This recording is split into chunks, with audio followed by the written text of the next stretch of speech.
아름답고 위대한 삶을 위하여, 그런 제목입니다. 어떻게 하면 인생을 아름답게 살 수 있을까? 또 위대하게 삶을 살 수 있을까?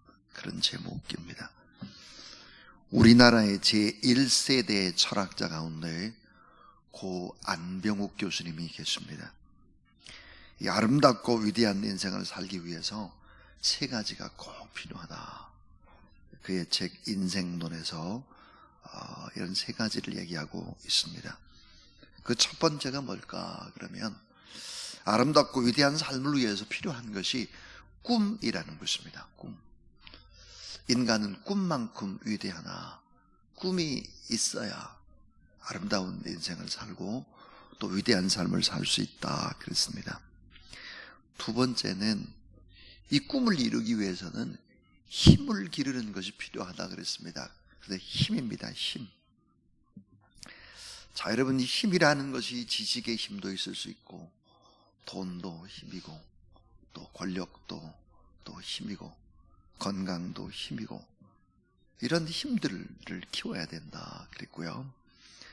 자, 꿈을 꿨어요. 그리고 힘을 키웠습니다.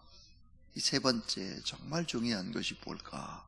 그것은 바로 참이다 그랬습니다. 참. 바른 그런 가치관, 인생관 이런 것들을 갖는 것이 중요하다. 그래서 꿈, 힘, 참 그랬습니다. 자, 참의 마음이 왜 그렇게 중요할까? 강도의 손에 칼이 들려지면 살인의 도구지만 의사의 손에 칼이 들려지면 생명을 살리는 위대한 도구가 되기 때문입니다. 여러분, 의사 선생님이 왜 그렇게 귀합니까? 그 이유는 어디에 있을 때 또 어떨 때 가장 아름다울까요? 의사 선생님들은 병든 환자 곁에 있을 때 그와 함께 할 때 존경을 받고 또 그 생명이 귀하죠. 자, 오늘 성경은 하나님의 선하심에 붙들리면 선한 도구로 참되게 사용되는 위대한 도구가 되지만 악한 손에 붙잡히게 되면은 악한 일에 얽히면서 모두에게 무서운 해악을 끼치게 되고 나라와 민족에게도 어려움을 준다라고 하는, 그래서 결국은 그런 악한 손에 붙잡혀서 악에 얽히게 되면 마지막에 심판을 당하게 된다고 하는 것이 오늘 본문의 하나님의 말씀입니다. 시편 52편은 다윗이 사울왕의 핍박을 받을 때 쓴 8편의 시 중에 하나입니다.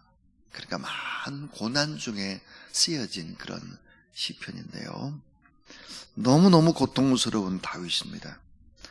어제 시편 51편이 밧세바와의 간음 사건, 또 거짓 증거, 우리아라는 충실한 신하를 죽도록 내어부리는 이런 엄청난 범죄 행위라고 한다면 오늘은 그보다 더 큰 범죄일 수 있습니다. 오늘은 그 어제의 고통의 강도보다 훨씬 더 아픈 강도일 수 있다는 것입니다.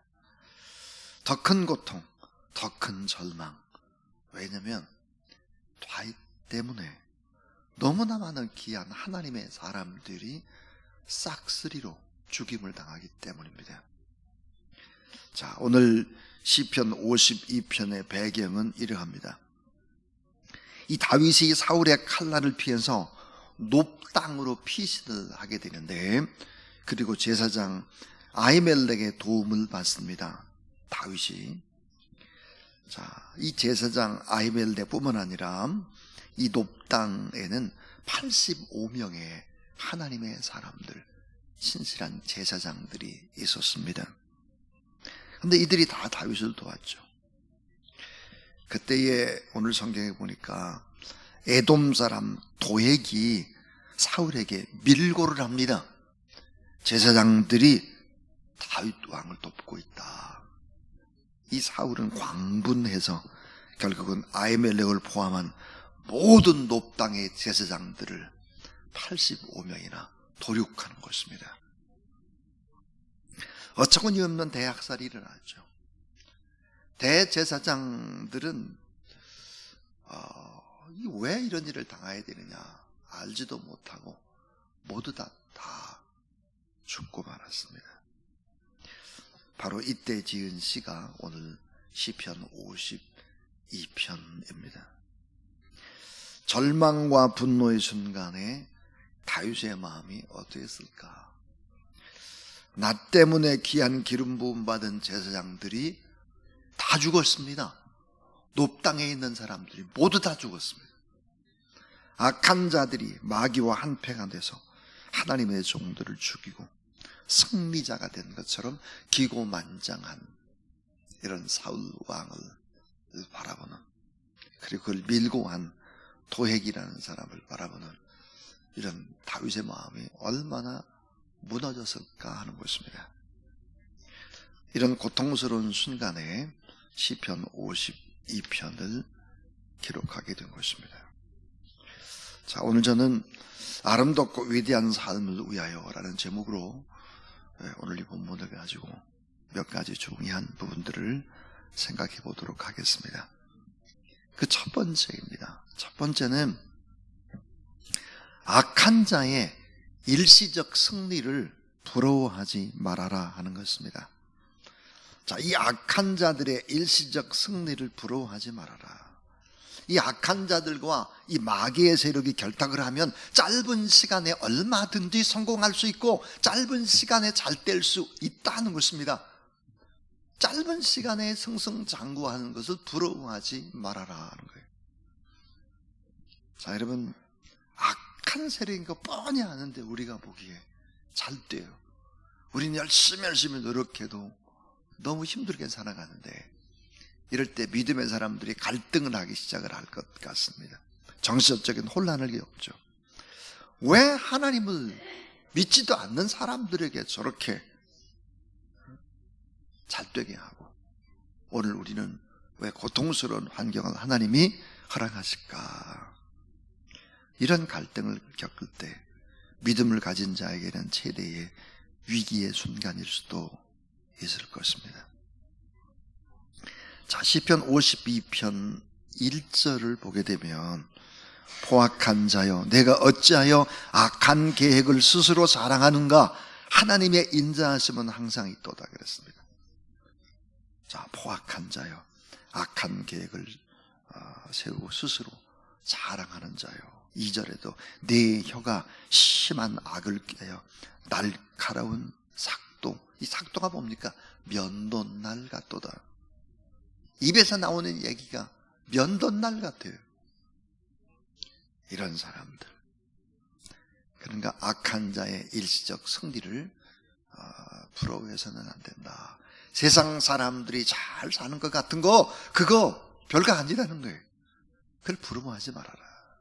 아름답고 위대한 삶을 살려면 그런 걸 가지고 부러워하고 우리를 참 못난이처럼 부족하게 인생을 산다 이런 생각을 하지 말라는 거예요. 두 번째는 혀를 잘못 사용하면 악한 무서운 도구가 된다 하는 것입니다. 혀를 잘못 사용하면 악한 무서운 도구가 된다. 반대로 말하면 혀를 잘 사용하면 놀라운 도구가 되고 위대한 도구가 되고 가장 아름다운 도구가 될 수 있다는 거예요. 자, 은쟁반에 참 금구슬처럼 너무나 아름다운 축복의 도구. 가장 위대한 유산이 뭘까? 가장 위대한 유산은 돈이 아닙니다. 언어입니다. 언어. 온통 나쁜 언어들, 정치가들이 쏟아놓는 이야기들의 피해자는 모두 다 국민들이죠. 왜? 생각이 아주 그렇게 점점 나쁜 쪽으로 생각을 하기 때문입니다. 혀를 잘못 사용하면 악한 무서운 도구가 된다. 오늘 2절부터 6절까지 5번이나 반복해서 하는 말이 뭐냐? 혀, 말, 이 악함에 대한 이야기입니다. 자, 악한 혀는 두 가지로 공격을 하게 되는데 그 공격이 뭘까요? 직접 공격하는 것입니다. 이 직접 공격을 함포 사격처럼 미사일처럼 쏴대는 것입니다. 변명할 기회도 주지를 않고 그냥 직접 공격하는 이런 사격이죠. 또 하나는 밀고를 해서 질투심에 불타도록 만드는 거죠. 밀고 하는 것입니다. 밀고. 오늘 본문은 어때요? 직접 공격이 아니라 밀고 하는 것입니다. 이 도액이라는 사람이 이 사울왕한테 가가지고 다윗이 제사장들의 도움을 받고 있다. 예. 질투심이 불타도록 사울왕을 자극하는 것입니다. 그래서 이 악한 이 혀를 잘못 사용하면 정말 무서운 도구, 사람을 이렇게 죽이는 것입니다. 그런데 성경은 또 하나의 아주 악한 자가 있다고 얘기를 하죠. 시편 53편 1절인데요. 내일 말씀입니다. 내일 말씀인데 오늘 시편 52편과 53편은 짝을 이루고 있습니다. 그 뭘까? 악인에 관한 얘기예요. 근데 시편 53편 1절에 어리석은 자는 그 마음에 하나님이 없다 하도다. 저희는 부패하며 가증한 악을 행하며 선을 행하는 자가 없도다 그랬습니다. 가장 악한 자가 누굴까? 하나님이 없다 하는 자, 하나님을 경외하지 않아요. 하나님을 예배하지 않아요. 그건 악한 자라는 게 성경에. 그래서 여러분, 혀를 잘못 사용하면 악한 무서운 도구가 될 뿐만 아니라 어리석은 자, 악한 자는 하나님이 없다고 떠드는 자들입니다. 예. 여러분, 그럼 가장 아름답고 위대한 삶을 사는 사람은 누굴까요? 하나님을 경외하고 하나님의 말씀을 붙잡고 그리고 축복하고 이 혀를 잘 사용하는 사람들입니다. 자, 아름답고 위대한 삶을 위하여 이 세 번째는 중보 기도하는 하나님의 종들과 아름다운 관계를 맺으라는. 자, 중보 기도하는 하나님의 종들과 관계를 잘 맺는 것입니다. 관계. 여러분, 사울 왕의 결정적인 실수는 뭘까? 아히멜렉과 85명의 제사장을 몽땅 죽인 것입니다. 결국은 하나님의 무서운 심판을 받았다. 여러분, 제사장이 누구입니까? 제사장. 제가 어제 그저께 얘기를 했던 것 같아요. 여러분에게 제사장은 누굴까? 제사장은 하나님의 진노를 막아내는 역할을 하는 사람이 바로 제사장이다. 또 하나님의 복을 우리가 받을 수 있도록, 축복을 받을 수 있도록 하는 통로의 역할, 진노를 막아내고 하나님의 복을 우리가 받을 수 있는 통로의 역할을 하는 사람들이 바로 제사장들입니다. 늘 나를 위해서 기도하는 사역자들과 관계를 잘 맺고 축복의 기름 부음이 하나님이 죄의 종들에게 흘러서 성도들에게 들어가는 것이죠. 그러니까 이 중보 기도하는 하나님의 종들과의 관계를 잘 맺어야지. 이런 제사장들을 싹쓸이로 다 높당해서 죽여버리게 되면 사울왕 스스로가 하나님의 심판을 받고 그 나라와 민족이 어려움에 처하는 것이죠. 아름답고 위대한 삶을 살기 위해서는 바로 이런 중보 기도하는 하나님의 종들과의 관계를 잘 맺는 것, 너무너무 중요한 일이다. 그 다음 네 번째는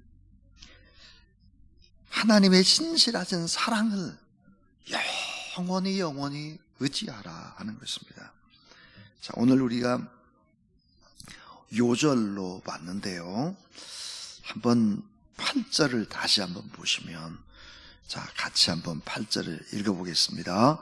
자, 시작.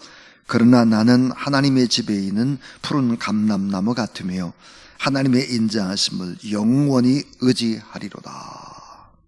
하나님의 집에 있는 푸른 감람나무 같으며 그랬습니다. 너무 중요한 말이죠. 하나님의 집에 있는 푸른 감람나무. 여러분, 하나님의 사람, 의인은 하나님이 가꾸어 가는 것입니다.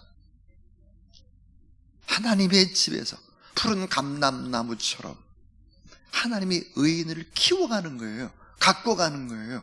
위대한 사람으로 만들어가는 거예요. 하나님의 집에서. 자, 이 푸른 감람나무 같은 축복이 뭘까? 선하신 주님을 찬양하는 것입니다. 하나님의 인자하심에 감사하고 하나님의 이름을 선포하고 하나님을 영화롭게 하는 것이죠. 그럼 하나님이 키워가는 거예요. 하나님의 집에서 푸른 감람나무처럼. 그래서 아름답고 위대한 삶을 살아가게 된다 하는 것입니다. 악인은 일시적으로 번영할 수 있습니다. 그러나 하나님이 사용하는 사람들은 하나님의 집에 있는 푸른 감람나무처럼 신실하신 하나님을 영원히 의지하는 사람들을 잘 자라가도록 하나님이 돕고 하나님이 역사한다. 구절을 보면 하나님에 대한 태도가 인간의 최종적 운명을 결정한다 라고 하는 걸 알 수 있습니다.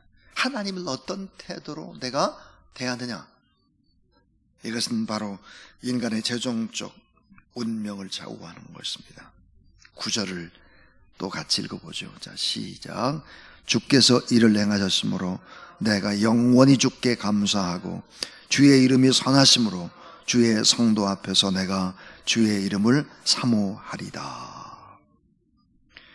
자, 하나님 앞에서 이런 아름다운 모습으로 하나님을 찬양하고 또 성도들 앞에서 또 하나님을 찬양하고, 이러한 하나님에 대한 인간의 태도가 인간의 최종적 운명을 좌우하게 된다 하는 것입니다. 오늘 저는 아름답고 위대한 삶을 위하여 그런 제목의 하나님의 말씀을 증거했습니다. 정말 아름다운 인생, 위대한 인생을 살기 위해서 필요한 것은 꿈입니다. 꿈. 그래서 이 꿈이 없는 백성이 망한다 그랬습니다. 또 이런 아름다운 꿈을 이루기 위해서는 힘이 필요합니다. 우리에게 어떤 힘이 필요할까요?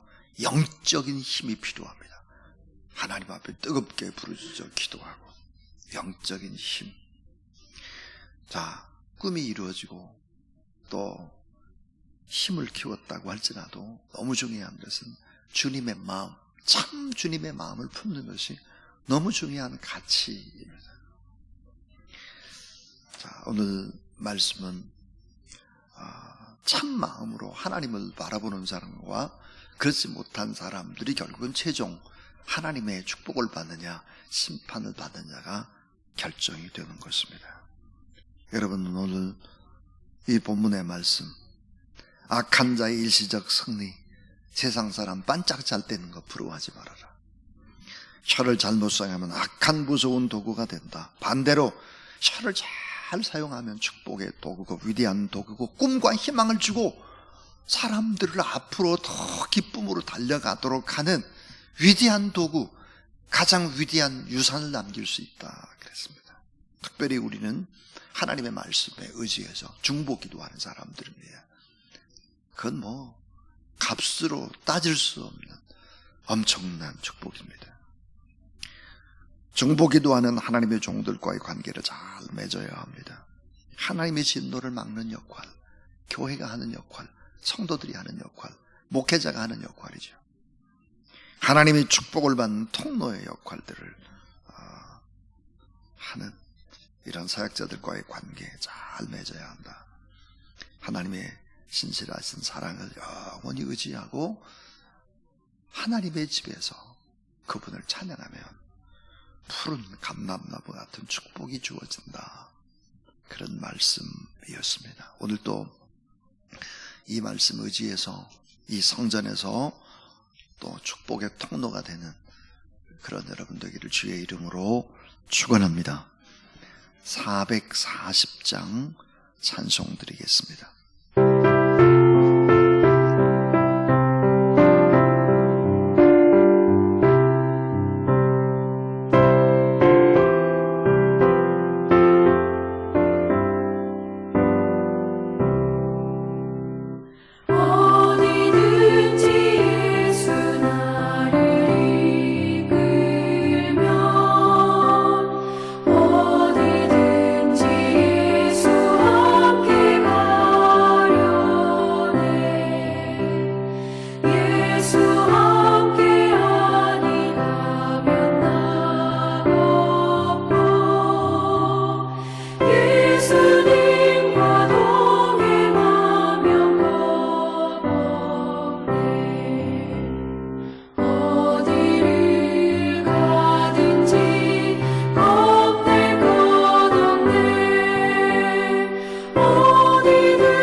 주 예수 그리스도의 무한하신 은혜와 우리 하나님 아버지의 극진하시고 놀라우신 섭리하시는 그 하나님의 사랑과 성령의 거룩한 역사하심이 이 새벽도 하나님 앞에 나와서 예배드리고 또 축복의 통로가 되기 위해서 중보 기도하는 모든 하나님의 사람들 머리 위에 성부, 성자, 성령 하나님의 거룩한 역사가 함께 하시기를 간절히 축원나옵나이다. 아멘.